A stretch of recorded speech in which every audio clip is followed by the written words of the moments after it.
Assalamu alaikum. Today we learn about the algorithm. So, algorithm is a very easy thing if you can understand properly.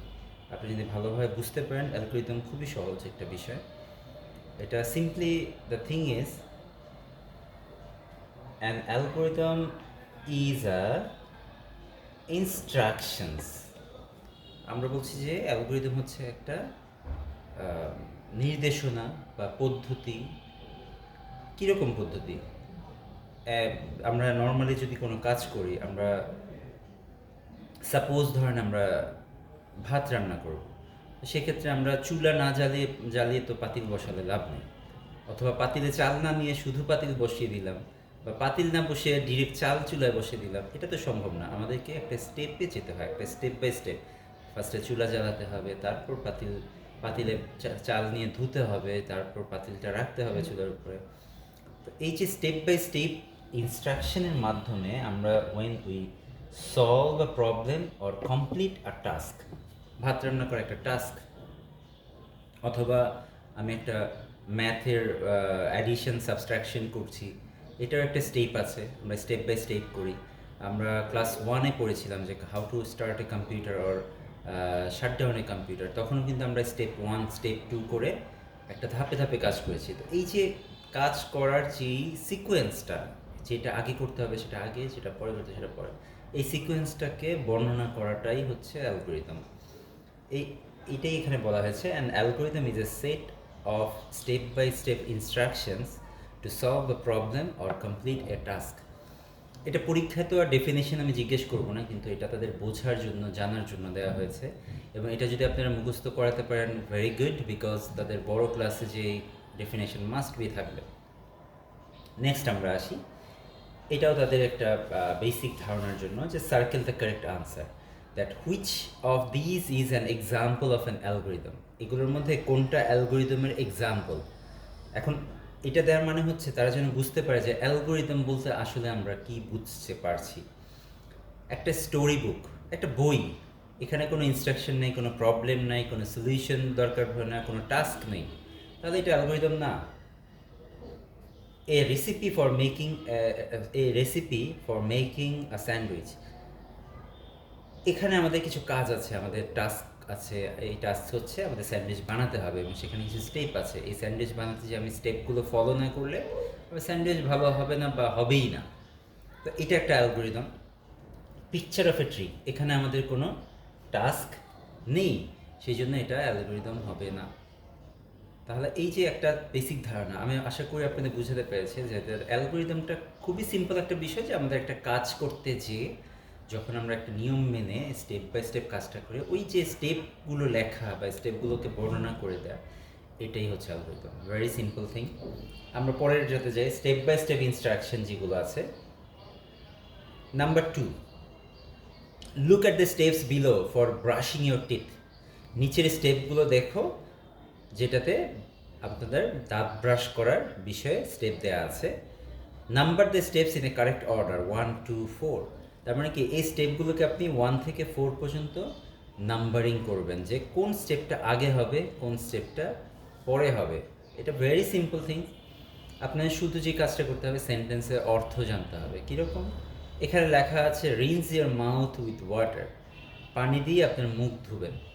কখন ধুবেন? এটা তো শুরুতে না, আগে আমাদের দাঁত ব্রাশ করতে হবে, তার মানে এটা প্রথম স্টেপ হবে না। দ্বিতীয়টাতে লেখা আছে brush your teeth with toothpaste, toothpaste দিয়ে দাঁত ব্রাশ করা। এটা ফার্স্ট স্টেপ হতে পারে, আমরা পরের স্টেপগুলো দেখি যদি আমরা কোনো আগের স্টেপ না পাই।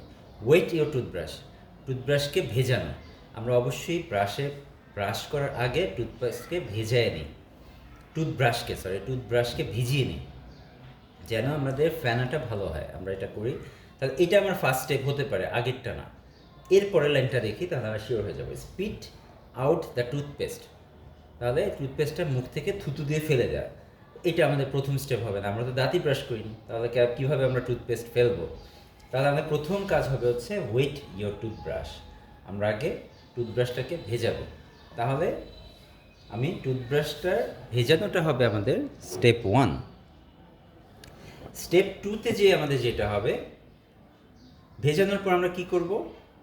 টুথপেস্টটাকে সরি টুথব্রাশটা দিয়ে ব্রাশ করবো দাঁত। তাহলে নাম্বার 2 হবে brush your teeth with toothpaste.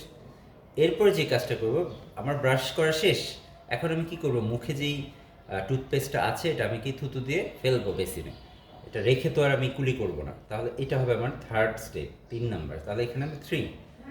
R rinse your mouth with water, এটা হবে আমাদের 4 নাম্বার। তাহলে যে আমাদের শেষ করে আমরা মুখ পানি দিয়ে ধুয়ে নিব।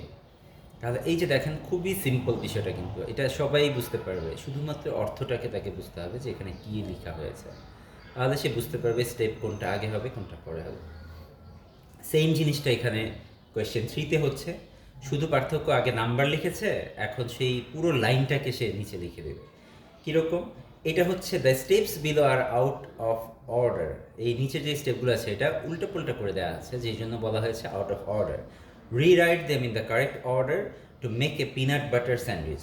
একটা পিনাট বাটার স্যান্ডউইচ বানানোর জন্য এটাকে কারেক্ট অর্ডারে লিখতে বলা হচ্ছে। এখানে কারেক্ট অর্ডারে লেখা মানে হচ্ছে এটাকে উল্টাপাল্টা করা আছে, এটাকে আমি একটা সিকোয়েন্সটা সঠিকভাবে লিখব।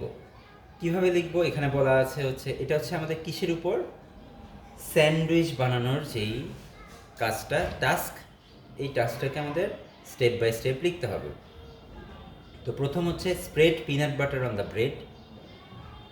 এটা আছে একটা যে পিনাট বাটারের উপর, বাটারটা ব্রেডের উপর স্প্রেড করতে হবে। এটা ফার্স্ট স্টেপ হবে কি না এটা আমরা পরেরগুলো দেখতে বুঝতে পারবো। Take 2 slice of bread, 2 slices of bread. তাহলে আমাদের 2টা ব্রেড নেওয়া, এটাও প্রথম স্টেপ হতে পারে। তাহলে প্রথমটা হবে না, এটা হতে পারে। তারপর আমরা পরের স্টেপটা দেখি যে হয় কি না। ইট ইয়োর স্যান্ডউইচ, তো স্যান্ডউইচ বানানোই হয়নি, খাবো কীভাবে, তার মানে এটা প্রথম স্টেপ হবে না। Put the 2 slices of bread together, 2টা স্লাইসকে একসাথে রাখা, 2টাকে একসাথে রাখা। এটা আমার ফার্স্ট স্টেপ হতে পারতো, কিন্তু তার আগের একটা স্টেপ আমাদের আছে। এই রুটিটাতে বা ব্রেডটাকে রাখার জন্য আমাকে তো আগে রুটিটা নিতে হবে। তাহলে আমাদের ফার্স্ট স্টেপটা হয়ে যাচ্ছে টেক 2 স্লাইসেস অফ ব্রেড, 2টা ব্রেডের স্লাইস নেয়া, এটা হবে 1 নাম্বার। 2 নাম্বারে হবে হচ্ছে এই 1 নাম্বারের সেন্টেন্সটা আমরা এখানে লিখে দিব, টেক 2 স্লাইসেস অফ ব্রেড। এরপরে কি করব, পরের স্টেপটা কি এবার নেওয়ার পর আমরা কি করব, এই ব্রেডের মধ্যে আমরা বাটার লাগাবো, রাইট? বাটার না লাগিয়ে তো আমরা একসাথে করব না, আগে বাটার মাঝখানে লাগাবো, তারপর 2টাকে একসাথে করবো। তাহলে আমরা সেকেন্ড স্টেপ হবে এই যে প্রথমটা, number 2, spread peanut butter on the bread. তাহলে আমরা স্প্রেড পিনাট বাটার এখানে এভাবে লিখে দেব।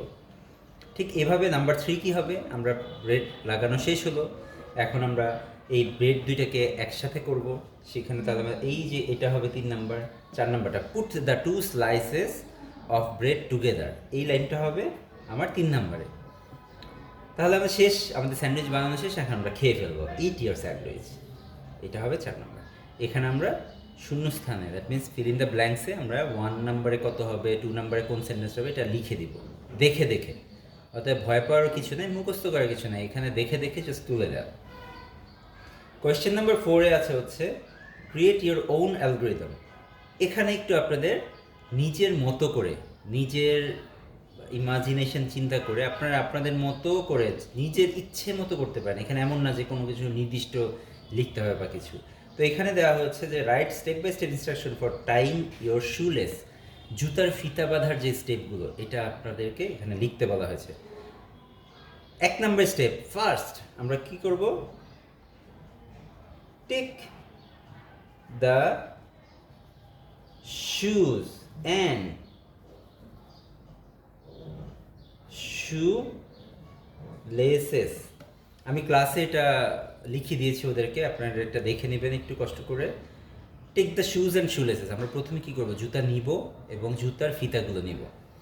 নেক্সট স্টেপ আমাদের যেটা হবে যে আমরা ওয়্যার পরব, ওয়্যার দ্য সক্স, প্রথমে আমরা মোজা পরব। আপনারা উপরে ফার্স্ট স্টেপের মধ্যে take the shoes, shoelace and socks এভাবেও লিখতে পারি। শুধু শুজ যদি লিখি তাও হবে। ব্যাপারটা এরকম না যে একদম 100% পারফেক্টলি সব উল্লেখ করতে হবে, বুঝা গেলে হলো। আমরা স্টেপগুলো যদি বুঝতে পারি তাহলে হলো ওয়েয়ার দ্য সক্স, আমরা মোজা পরবো, তারপর হবে কি ওয়েয়ার দ্য শুজ, মোজা পরার পর আমরা শুজ পরবো, এরপর কি করব টাই দ্য শুলেস, আমরা জুতা মোজা পরবো, তারপর শুজ পরবো, তারপর আমরা সুতার মোজার যে ফিতাটা আছে এটা বাঁধবো। খুবই সিম্পল, 4টে step. Take the shoes and shoelace, wear the shoes socks, wear the shoes, তারপর টাই দ্য শুলেস, টাই মানে হচ্ছে বাঁধা, টাই দ্য শুলেস, বাস। তার নিজের মতো করেও সে চাইলে লিখতে পারে, কোনো সমস্যা নেই। সে যদি একসাথে লেখে wear the socks and shoes, okay, no problem, সে এটাকে স্টেপ মনে করছে। কোয়েশ্চেন 5-এ আছে ট্রু অর ফলস। এখানে বলা হচ্ছে প্রথম ট্রু ফলস সম্পর্কে তেমন কিছু বলার নাই, এটার সিস্টেমটা আপনারা জানেন।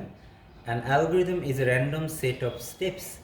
আমরা কি র্যান্ডম সেট অফ স্টেপস বলেছে, র্যান্ডম অ্যালগোরিদম কিন্তু র্যান্ডম না, এটা স্টেপ বাই স্টেপ একটা নির্দিষ্ট নিয়মের মধ্যে থাকে, রুলসের মধ্যে স্টেপগুলো দেওয়া হয়, তার মানে র্যান্ডম না, এটা উল্টোপাল্টা কোনো স্টেপ নয়, তাহলে এটা হয়ে যাবে ফলস, এখানে ভুল লেখা আছে। তারপর algorithm are use to solve problems, true, আমরা প্রবলেম সলভের জন্য অ্যালগোরিদম ব্যবহার করি। A recipe is an example of an algorithm, রেসিপিটা একটা অ্যালগোরিদমের এক্সাম্পল, ইয়েস ইটস ট্রু। আমরা যখন একটা রেসিপি তৈরি করি একটা খাবারের, তখন আমরা অবশ্যই সেইটা একটা নিয়ম মেনে আমাদেরকে খাবারটা তৈরি করতে হয়। Algorithms are only used for computers, শুধুমাত্র কম্পিউটার্সদের জন্য অ্যালগোরিদম ব্যবহার করা হয়, এটা রং। আমরা যে কোনো কাজ, যে কোনো প্রবলেমের জন্য অ্যালগোরিদম ব্যবহার করতে পারবো, তাহলে এটা ফলস হয়ে যাবে। শুধু কম্পিউটার না, আমরা যে কোনো কাজের জন্য অ্যালগোরিদম ব্যবহার করতে পারবো। একটা কাপড় ধোয়া থেকে শুরু করে রান্না, দাঁত ব্রাশ করা, হাঁটতে বের হওয়া, এগুলো সব কিছুই। আমি একটু যাবো, সেখানে আমাদের কিছু নিয়ম আছে, আমাদের আগে বিল্ডিং থেকে নামতে হবে, রিক্সা নিতে হবে, আসতে হবে। এই যে স্কুলে আসা অ্যালগোরিদম আছে, এই শুধু কম্পিউটার না স্যার, এটা ফলস। এই হচ্ছে আপনাদের অ্যালগোরিদমের শিট। আপনাদের পরীক্ষার মধ্যে কোয়েশ্চেন 2, 3, 4, 5 এই 4টা থেকে যে কোনো 2টা আসতে পারে। So thank you very much. আপনারা বাসায় প্র্যাকটিস করবেন অ্যালগোরিদম, এটা খুবই ইম্পর্ট্যান্ট একটা টপিক, কিন্তু খুবই সহজ একটা টপিক। অতএব আমার মনে হয় না এটা নিয়ে কারো কোনো প্রবলেম হবে ইনশাল্লাহ। যদি বুঝে করতে পারেন, এটা থেকে আপনারা খুব ভালো পারফর্ম করতে পারবেন পরবর্তীতে কম্পিউটার শেখার ক্ষেত্রে।